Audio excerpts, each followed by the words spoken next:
We're here for the anniversary of Kristallnacht.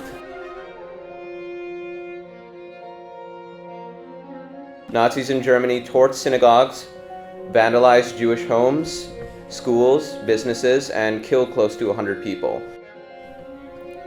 It's clear that it was the prophetic gesture that foreshadowed a deluge of violence.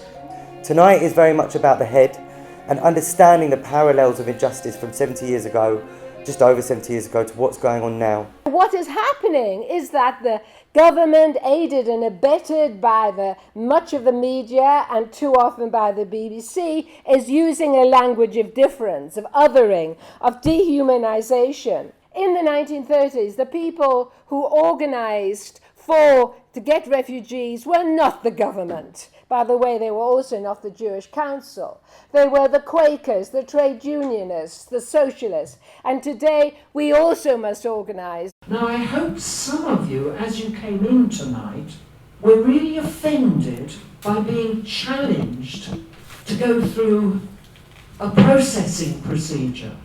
We've got to process you before we can consider letting you in.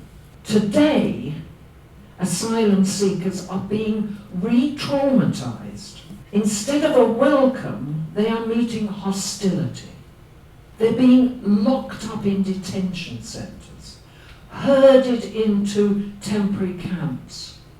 The violence that we've been talking about here is predominantly, at the moment, a form of structural violence. It's not about people being attacked so much as people simply being neglected or ignored or denied access to legal or political recourse, whether they are on a Greek island, whether they are in Calais, wherever it is that they find themselves. All the countries joined the European Union, which means they signed some declaration and they signed the Human Rights Act.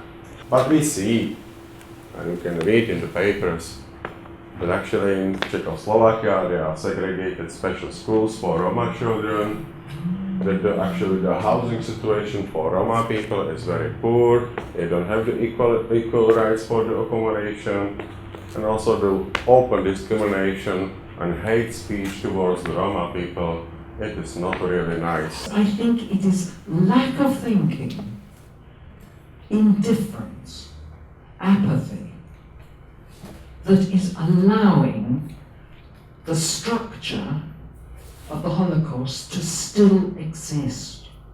Jewish Holocaust is very well known everywhere. Everyone saw the Schindler's List. David Cameron set up the Holocaust Commission, and actually it is no one from the Roma community, no one from the Sinti community who should be sitting in this commission. The Holocaust of Roma people is still forgotten, and we are fighting together that Holocaust will be recognized. Be equal, give us the place there, because we have been also facing this. We are like a second class, yeah? We are not the human.